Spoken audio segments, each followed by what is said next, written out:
খন্তেক সময়ৰ পাছতেই 2026 চনৰ অসম বিধানসভাৰ নিৰ্বাচনৰ এক্সিট পোলসমূহ প্ৰকাশ পাব। এক্সিট পোলসমূহে যি কথাই নকওক লাগিলে, মই ৰাইজৰ দল আৰু বিৰোধী ঐক্য মঞ্চৰ প্ৰাৰ্থীসকলৰ আৰু বিৰোধী ঐক্য মঞ্চৰ সকলো দলৰ কৰ্মীসকলক ধৈৰ্য ধৰি ষ্ট্ৰং ৰুম সুৰক্ষিত কৰি ৰাখিবৰ কাৰণে আহ্বান জনাইছোঁ। মই নিশ্চিত হৈ আছো, ৰাইজৰ দল নিশ্চিত হৈ আছে যে 2026 চনৰ বিধানসভা নিৰ্বাচনত অসমৰ মানুহে পৰিৱৰ্তনৰ কাৰণে বিজেপি চৰকাৰ বদলাবৰ কাৰণে ভোটদান কৰিছে। এইবাৰ বিৰোধী ঐক্য মঞ্চই চৰকাৰ গঠন কৰিব।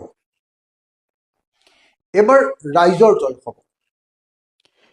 ৰাইজে বিজেপি চৰকাৰৰ যি তিতা কেঁহা পালে, বিজেপি চৰকাৰৰ পৰা যি অত্যাচাৰ পালে, বিজেপি চৰকাৰৰ পৰা যি দমন নিষ্পেষণ, যি ধৰণৰ ভাবুকি পালে, সেই সমস্ত দমন নিষ্পেষণ অত্যাচাৰ সকলোকে নাইকিয়া কৰিবৰ কাৰণে এইবাৰ 2026 চনৰ বিধানসভা নিৰ্বাচনত অসমবাসী ৰাইজে ঐক্যবদ্ধভাৱে এইবাৰ বিৰোধী ঐক্য মঞ্চৰ বিৰোধী দলবিলাকৰ পক্ষত ভোটদান কৰিছে।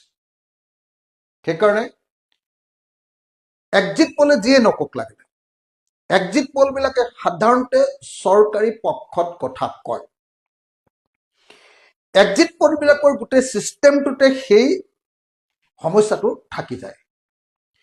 কাৰণ তেওঁলোকে এক্সিট পোল মানে তেওঁলোকে অসমৰ যিমান মানুহে ভোট দিছে তেওঁলোকৰ পৰা মতামত নলয়। তেওঁলোকে মতামত লয় গোটেই অসমৰ 5,000 বা 6,000 মানুহৰ পৰা বা 2,000 বা 3,000 মানুহৰ পৰা চেম্পল চাৰ্ভে।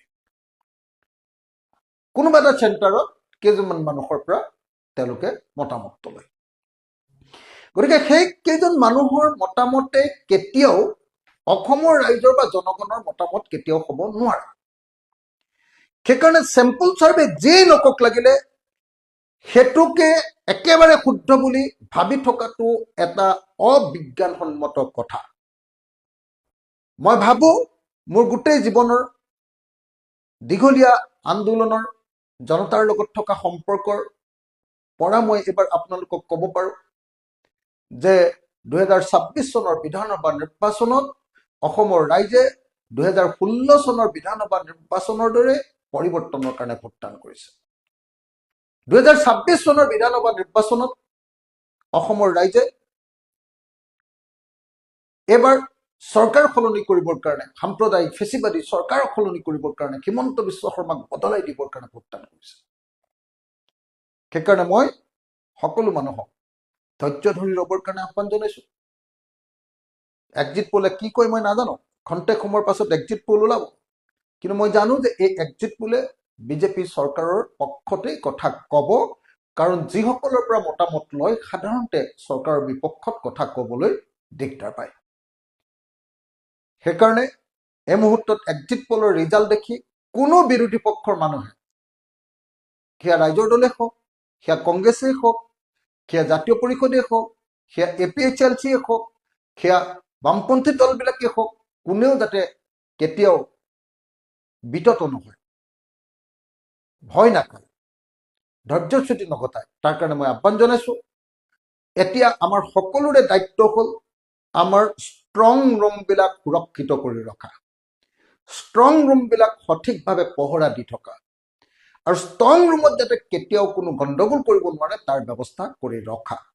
মই এক্সিট পোল প্ৰকাশৰ আগে আগে সমগ্ৰ অসমবাসী ৰাইজক, বিশেষকৈ পৰিৱৰ্তনকামী ৰাইজক সকলোকে নিজৰ নিজৰ সমষ্টিৰ ষ্ট্ৰং ৰুমসমূহ সুৰক্ষিত কৰি পহৰা দি থাকিবৰ কাৰণে আহ্বান জনাইছো।